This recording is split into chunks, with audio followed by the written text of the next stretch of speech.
TTV தினகரனும் Panneerselvam இல்லாமல் தெற்கு பகுதியில் என்டிஏ கூட்டணி வெல்வது சாத்தியமா? அண்ணாமலையை ஏன் தீவிர அரசியலில் இருந்து ஒதுக்கி வைத்திருக்கிறார்கள்? அண்ணாமலை இல்லாமல் தமிழ்நாட்டில்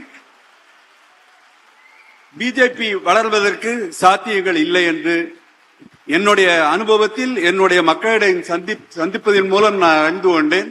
இதற்கு உங்கள் பதில் என்ன? சார், அண்ணாமலையை பொறுத்தவரையில் அது பாஜகவினுடைய முடிவு.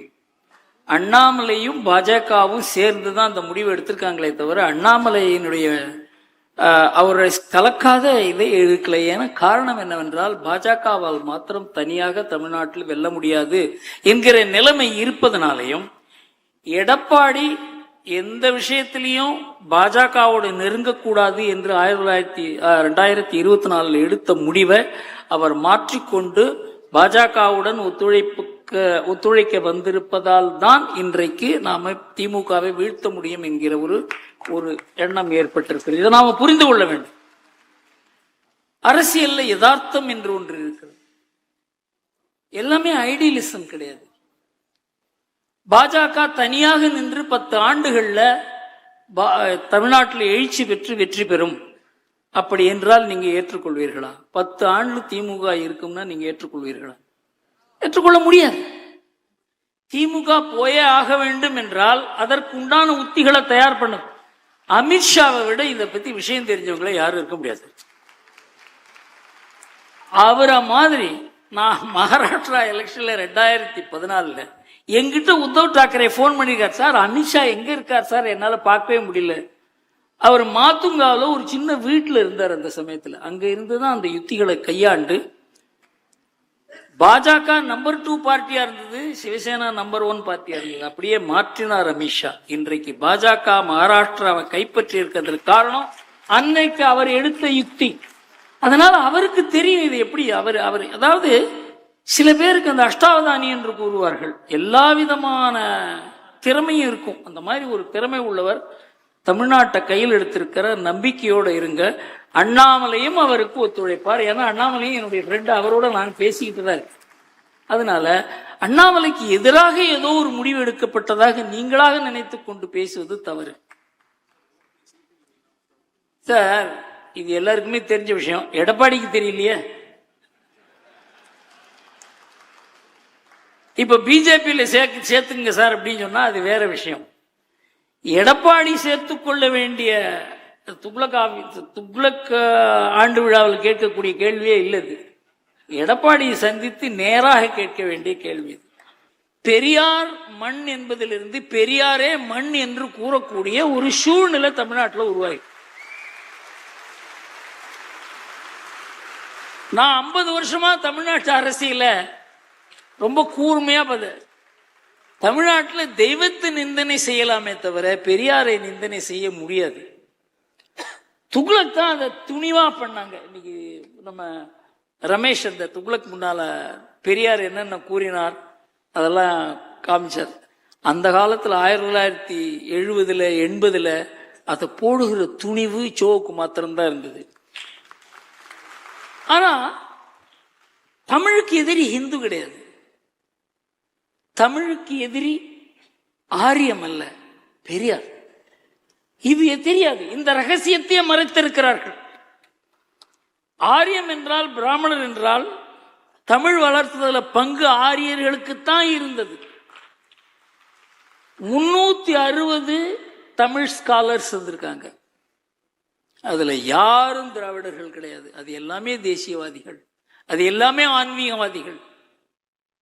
நீங்க அதை இன்னைக்கு கூகுள் பண்ணி பார்க்கலாம்.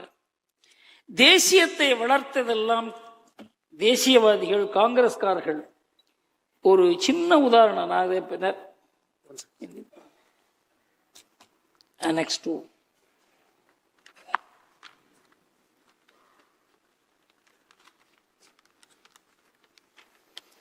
நான் பெரிய ஒரு லிஸ்ட் எடுத்தேன். 360 பேர் இருந்தாங்க. அதுல யார் யாருன்னு ராகவ ஐயங்கார், அயோத்திதாசர், மீனாட்சி சுந்தரம் பிள்ளை, ஆறுமுகநாதர், தியாகராய செட்டியார், முகவை பொன்னுத்தேவர், பாண்டித்தேவர், இந்த அவர் தான் பாண்டித்துரை தேவர், அவர் தான் 4ஆம் தமிழ் சங்கத்தை ஆர்கனைஸ் பண்றார். அவர் தான் ஊவே சுவாமிநாதருக்கு வேலை கொடுக்கிறார். அவங்க ஒருத்தருக்கு ஒருத்தர் எந்த பரஸ்பரம் உதவிக்கிறாங்க. அவங்களுக்கு தமிழை எப்படி தமிழை செம்மைப்படுத்துவது, தமிழை எல்லோரையும் எப்படி படிக்க வைப்பது. அந்த காலத்தில் ஆங்கில படிப்பு பெரிய ஒரு மரியாதை இருந்ததுனால தமிழ் அழிந்து கொண்டிருக்கிறது. அது மாதிரி வள்ளலார் ராமலிங்க அடிகள், தண்டபாணி தேசிகர், தண்டபாணி சுவாமிகள், பாம்பன் சுவாமிகள், பூவை கல்யாண சுந்தரம், இப்படி எல்லாம் பார்த்து 360 பேரை பார்த்தேன். அதுல ஒருவரை பத்தி மாத்திரம் நான் கூறுகிறேன். அவர் மு அருணாச்சலம் என்று பெயர். திராவிட இனவாதி அல்ல, அவர் பிரிவினைவாதி அல்ல, பழம்பெரும் தேசியவாதி. அவர் என்ன பண்ணார் தெரியுமா? 15 வால்யூம்ல தமிழுடைய அதனுடைய பூரா சரித்திரத்தை எழுதினார். சாதாரணமான மனிதர். அவர் தமக்கு சமஸ்கிருதம் படிச்சிருந்தார், ஆங்கிலம் படிச்சிருந்தார், தமிழ் படித்திருந்தார். யாருமே தமிழ் வெறியர்கள் கிடையாது. இந்த தமிழுக்கு பாடுபட்டவர்கள் எல்லாம் மற்ற மொழிகளை படிச்சவங்க. தமிழ் மாத்திரம் படிச்சவங்க தமிழ் அறிஞர்கள் கிடையாது. மற்ற மொழிகளையும் படித்து தமிழ் மொழியும் படித்து தமிழ் மொழியை செம்மையாக வளர்த்தவர்கள் தான் தமிழ் அறிஞர்கள். அவர் பாருங்க, காசி பல்கலைக்கழகத்தில் பணியாற்றிய போது இந்திய குடியரசுத் தலைவரான தத்துவ மேதை ராதாகிருஷ்ணனோடு பழகின்றார். இவங்கள்லாம் தான் தமிழை வளர்த்தாங்க. நாம் இப்போ உலக தமிழ் தலைவர் கருணாநிதினு சொல்றாங்க இல்லையா, நாடகங்கள் 26 எழுதியிருக்காரு, வரலாற்று கதைகள் 4 எழுதியிருக்காரு, சிறு தொகுதிகள் சிறுகதைகள் இது மாதிரி 100 கணக்கில் எழுதியிருக்காரு. அனார்கலி, ஒரே முத்தம், மந்திரி குமாரி, இப்படி எல்லாம் எழுதியிருக்காங்க. திருக்குறளை பத்தி கருணாநிதி முதல்ல எப்ப எழுதினார் தெரியுமா? யாருக்கா தெரியுமா? அந்த ஆடியன்ஸ்ல 1996 தான் எழுதுறாரு. யாராவது ஒருத்தருக்கு தெரிஞ்சிருக்குதுல? அது வரைக்கும் திருக்குறளை தொடவே இல்லை. திருக்குறளை திமுக தொட்டதே கிடையாது. 1969 முதல் முறையாக அண்ணாதுரை திருக்குறளை பற்றி பேசுகிறார். காரணம் என்னவென்றால் 1965 வரைக்கும் பெரியாருடைய தமிழ் கொள்கை என்னவோ அதுதான் திமுகவினுடைய தமிழ் கொள்கை. தமிழ் அவர் காட்டுமிராண்டி மொழின்னா இவர் அப்படிதான் நினைச்சாங்க. திருக்குறள் தங்கத்தட்டில் வைத்த மலம்னா தங்கத்தட்டில் வைத்த மலம். தொல்காப்பியர் ஆரிய கைக்கூலினா ஆரிய கைக்கூலி. சங்க தமிழ் இலக்கியங்கள் இந்து சமய சம்பந்தப்பட்டது, சனாதன சமய சம்பந்தப்பட்டதுன்னு பெரியார் கூறினார். அதை ஏற்றுக்கொண்டார்கள். இந்த காங்கிரஸ்காரங்க இந்த ஆன்டி ஹிந்தி ஃபுல்டாஸ போட்ட உடனே இவங்க எல்லாம் தமிழ் பக்தர்களாக மாறினார்கள். ஏன் அது வரைக்கும் எழுதல திருக்குறளை பத்தி, தமிழை பத்தி ஏன் பேசல? அவர் 3 புத்தகங்கள் எழுதினார். இதெல்லாம் பாருங்க எவ்வளவு நாள் கழிச்சு அப்படின்னு. அவர் தன்னை பத்தியே புக்கு போட்டுருக்காரு, நிறைய 100 புக்கு போட்டுருக்காரு. அவர் திருக்குறள் உரை 1996, சங்கத்தமிழ் 1987, தொல்காப்பிய பூங்கா 2003. இதுதான் தமிழ் சேவையா? தமிழுக்கும் திமுகவுக்கும் சம்பந்தமே கிடையாது என்பதுதான் உண்மை. திராவிடம் தான் தமிழுக்கு எதிரியே தவிர தமிழ் என்றால் திராவிடத்துக்கு எதிரின்னு சொன்னதே பெரியார் தான். காரணம் தான், பெரியார்கிட்ட நமக்கு ஏராளமான வித்தியாசம் இருந்தா கூட ஒரு எதிரி, நாணயமான எதிரியோட நாம பேச முடியும். பெரியார் ஒரு நாணயமான எதிரி. அதனால அவர் தமிழை பற்றி அவர் கூறியது பூரா திராவிட சித்தாந்த ரீதியாக உண்மை. தமிழ் என்றால் சனாதன தர்மம், அதனால அதை ஒழிக்கணும். தமிழ் என்றால் அது நம்ம தமிழ்நாட்டினுடைய கலாச்சாரம், பண்பு, பாரம்பரியம், கற்பு, பெண்மை, குடும்பம் இதெல்லாம் சம்பந்தப்பட்டது, அதனால அதை ஒழிக்க வேண்டும். அவர் பேசியதை நாம் ஏற்காது இருக்கலாம், ஆனா அவர் கூறியது உண்மை. ஆனா அவரை ஏற்றுக்கொண்டு அவர் கூறியதை ஏற்காத ஒரு சூழ்நிலை உருவாக்கி இது பெரியார் மண் என்று கூறியத இன்றைக்கு பட்டவர்த்தனமாக அதை எடுத்து கூறுகிற அவர்களை அம்பலப்படுத்துகிற நம்ம சீமான் இருக்கார, அவரை நான் பாராட்டத்தான் போறேன். சீமான் பெரியார் பாசறையிலிருந்து வந்தவர். பெரியார் பாசறையிலிருந்து வந்த ஒரு ஆள் பெரியார் எந்த அளவுக்கு தமிழுக்கும் தமிழ்நாட்டுக்கும் தமிழ் கலாச்சாரத்துக்கும் பண்புக்கும் பாரம்பரியத்துக்கும் விரோதமானவர் என்பதை புரிந்து கொண்டு இன்றைக்கு பெரியார் மண் அல்ல பெரியாரே மண் தான் என்று கூறுகிறார் என்றால் தமிழகத்தில் ஒரு பெரிய மாற்றம் வந்திருக்கிறது நாம் ஏற்றுக்கொள்ள வேண்டும் தானே. அதே மாதிரி நம்ம பழக்கருப்பையா இருக்காரு, அவரும் பெரியார் பாசறையிலேருந்து வரலன்னா கூட பெரியாருடைய பெரிய அபிமானி. இப்ப துக்ளக்கில் அவர் எழுதும்போது இதை கூறியிருக்கிற எந்த அளவுக்கு பெரியார் மூலமா தமிழ்நாடு பாழாகி இருக்கிறதுன்றத, தெய்வ நம்பிக்கைய தகர்த்ததுனால்தான் தமிழ்நாட்டில் இந்த கலாச்சார சீரழிவு ஏற்பட்டிருக்கிறது, தனிநபர் ஒழுக்கம் குறைந்திருக்கிறது என்பதை அவரே கூறியிருக்கிறார். இதை 10 ஆண்டுகளுக்கு முன்னால, 5 ஆண்டுகளுக்கு முன்னால, 2 ஆண்டுகளுக்கு முன்னால அவர் கூறவில்லை. இதெல்லாம் தமிழ்நாட்டில் ஏற்பட்டு கொண்டிருக்கிற மாற்றம்.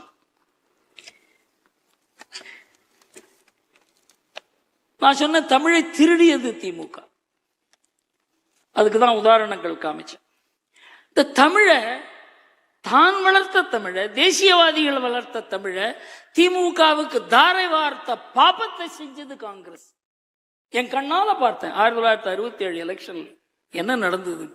இவங்க திமுக காரங்க தமிழ் அவ்வளவு அழகா பேசுவாங்க பாருங்க, காங்கிரஸ் காரங்க உளறி கொட்டுவான்.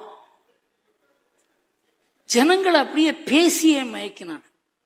தமிழை உபயோகப்படுத்தி தமிழ் பேர்லயோ, தமிழ் பண்பாட்டின் பேர்லயோ, தமிழ் நூல்கள் பேர்லயோ, தமிழ் புலவர்கள் பேர்லயோ, தமிழ் தெய்வங்கள் பேர்லயோ எந்த விதமாக அதெல்லாம் விஷத்தை கக்கி தமிழ் அழகாக படித்து ஒருத்தர் நாவலர்பாங்க, ஒருத்தர் அறிஞர்பாங்க, ஒருத்தர் காவலர்பாங்க, ஒருத்தர் கலைஞர்பாங்க, ஒருத்தருக்கு அவங்க புகழ்ந்து கொண்டு இப்ப எல்லாம் ஒரே ஆளை தான் புகழறாங்க, தெரியும், வேற யாரையும் புகழறது கிடையாது.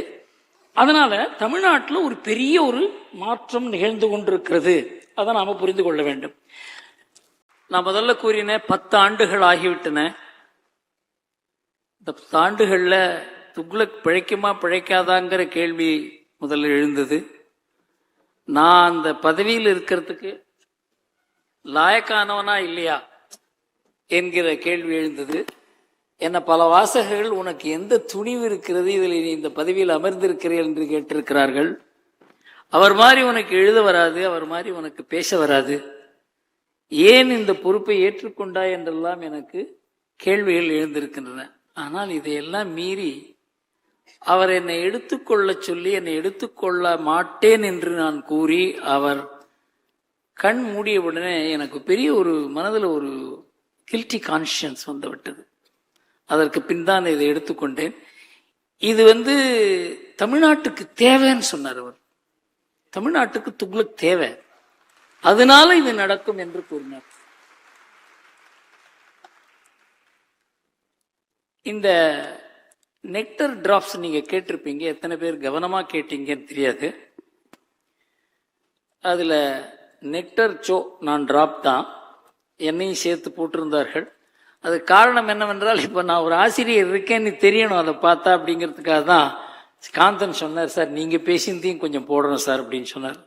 அதனாலதான் அவர் நெக்டர் நான் டிராப் அப்படின்னு சொன்னேன். அதுல கடைசியில அவருடைய அப்பீல் நீங்க பாத்தீங்க, பேச முடியல, ட்ராக்கியாஸ்டமி பண்ணி அவருடைய பேச்சு அஃபெக்ட் ஆயிருந்தது. அது அப்போ கூறுகிறார், 2016 ஆண்டு விழா கடைசி வார்த்தைகள் இதுதான், நல்ல சமயமடா இதை நழுவ விடுவாயோ என்பது பாட்டு. அதுபோல மோடி வந்திருப்பது இந்த நாட்டுக்கு நல்ல சமயம், அதை நழுவ விடக்கூடாது. அடுத்த ஒரு சென்டென்ஸ் ரொம்ப இம்பார்ட்டன்ட், அவர் பீரியடில் ஊழல் குறையவில்லை என்றால் வேறு யார் பீரியடிலும் ஊழல் குறையாது. பாருங்க அவருக்கு என்ன நம்பிக்கை அவர் பேர்ல. அவர் பிரதமராகணும் அப்படின்னு அவர் கூறுகிற காலத்துல உலகமே அவரை எதிர்த்தது. அமெரிக்காவுக்கு போறதுக்கு அவருக்கு விசா இல்லை. எல்லா ஐரோப்பிய நாடுகளும் நீங்க எங்க நாட்டுக்கு வரக்கூடாது என்று கூறினார்கள். இதுக்கெல்லாம் காரணமே நம் நாட்டில் இருக்கவங்க போய் அவரை ஒரு ஹிட்லர் என்று கூறி வேண்டத்தகாதவராக பண்ணி, அந்த நிலைமையில 2008 அவர் பிரதமராக வேண்டும் என்று கூறுகிறார். எந்த மாதிரி ஒரு ஆள் யார உலகமே வெறுக்கிறதோ, உலகமே எதிர்க்கிறதோ, உலகமே தூற்றுகிறதோ, நம்ம நாட்டில் நீதிமன்றங்கள் சீர்கின்றன, பத்திரிகைகள் அவரை பார்த்து விஷத்தை கக்குகிறார்கள். அந்த சமயத்தில் நம்ம மேடையில் அழைத்து சோ கூறுகிறார், இவர் பிரதமராவார், பிரதமராக வேண்டும் என்கிறார். அவருக்கு அந்த பூரிப்பு 2014 மோடி ஆட்சிக்கு வந்த பிறகு கடைசியில் அவர் பேசுகிற வார்த்தைகள் இது. இவர் பீரியட்ல தான் ஊழல் போகும். நடந்தது. இன்றைக்கு ஒரு மத்திய அமைச்சர் பேர்ல, மோடியை விடுங்க, அவருக்கு ஒண்ணுமே கிடையாது, குடும்பம் கிடையாது, ஒண்ணும் கிடையாது. அவருக்கு என்னென்னவோ பரிசுகள் வருகின்றன. ராஷ்டிரபதி பவன்ல ஒரு அம்மா இருந்தாங்க, அவங்களுக்கு கிடைச்ச பரிசு எல்லாம் வீட்டுக்கு எடுத்துட்டு போயிட்டாங்க.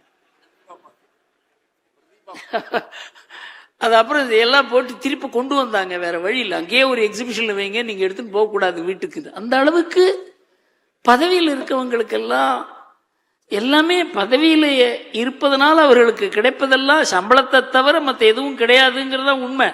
ஆனா எல்லாவற்றையும் எடுத்துக்கொள்கிற ஒரு அந்த சூழல்ல அது நியாயம் என்று பழகிவிட்ட ஒரு நிலையில அவருடைய சின்ன ஒரு குந்துமணி வந்தா கூட அதை ஏலம் விட்டு அந்த பணத்தை ஏழைகளுக்கு கொடுக்கிறார். இன்றைக்கு கூட பல நல்ல காரியங்களுக்கு செய்கிறார்.